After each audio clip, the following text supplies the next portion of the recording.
Hi, I'm Paul Hughes-Barlow, and as you can see I've got a few books here today to show you.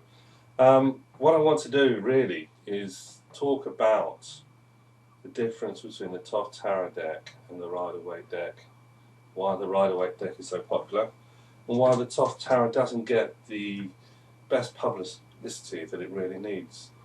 To do this, we have to talk really about magical orders, in particular the Golden Dawn. The creator of the Rider-Waite deck, Waite, had his own Golden Dawn order, and that was when he was writing and publishing his Rider-Waite deck. Now, if you're in a magical order like the Golden Dawn, you don't give away your secrets, do you?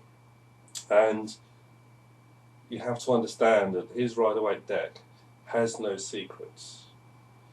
It does talk about Freemasons. Mary Greer gave an interesting talk recently where she showed how the sequence of the minor cards actually demonstrates some of the Freemasonry rituals.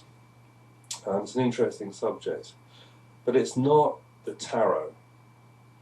And Waite also had his artist, Pamela Colman Smith. Is a talented artist, and she drew the tarot cards for the Rider-Waite deck. But you have to remember that she was not part of the Waite's Golden Dawn order, his offshoot, and he made sure that she didn't know or understand the Golden Dawn order secrets. So you have it's an external. The whole Rider-Waite deck is a deck for the riffraff, you and me, the unwashed public, people who don't even deserve to know anything about spirituality or knowledge, all these things. These are things that are only reserved for the adepts.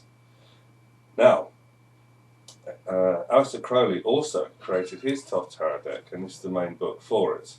He also had an artist, Lady Frida Harris. She's a fascinating woman. Not much is known about her really. But in order for her to create this deck, Aleister Crowley required her to join his order, his magical order, in particular the Argentum Astrum, or the AA as it is known, and he gave her a choice. So she was right there within his magical tradition and magical order. He wanted to teach her the magical and spiritual secrets, and at the start he gave her a choice. Did you want to learn tarot as a way of reaching these things, or did you want to learn the I Ching? And she chose the I Ching, funnily enough. And there are a few letters floating around the internet where you can see that they discussed the I Ching. So she was fully part of the whole system. She had her own magical name and motto, and she contributed a massive amount to the Thoth Tarot deck, despite what many women think. There's a lot of big feminist tradition in tarot. And it basically goes like this. We love Pamela Colman Smith, and we don't care much for Lady Frida Harris. Pamela Colman Smith did what she was told. Lady Frida Harris brought a whole kind of extra layers to the tarot, in particular the projective synthetic geometry of Rudolf Steiner, which is a fascinating area I hope to go into. But for the moment, she contributed massively. Crowley makes a couple of statements which says rather facetiously that Frida Harris didn't, but he also makes a clear reference in this. Here is actually Crowley's quote upon Frida Harris. The masters who had watched, guided and chastised the author of this present volume had in store the reward of his labours. They introduced to him a skilled artist, Frida Harris, who, though she had no little or no previous knowledge of the tarot, possessed in her own right the essential spirit of the book. She was fundamental to the tarot. And it goes on to say later,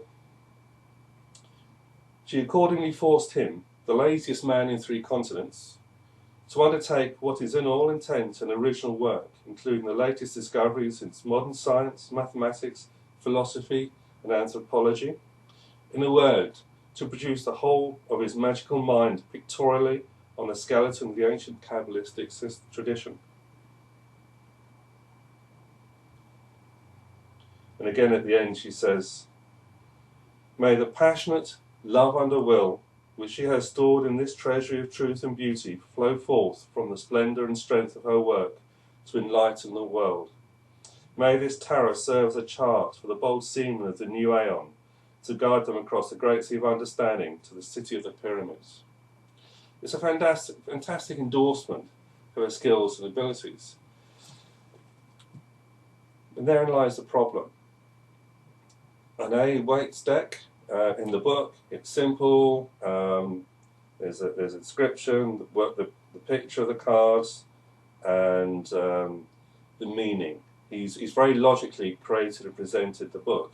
The Book of Thoth does none of that. It's a hard read. The Da Vinci means aren't even in an obvious place. So it makes it very difficult, but it means you have to read it.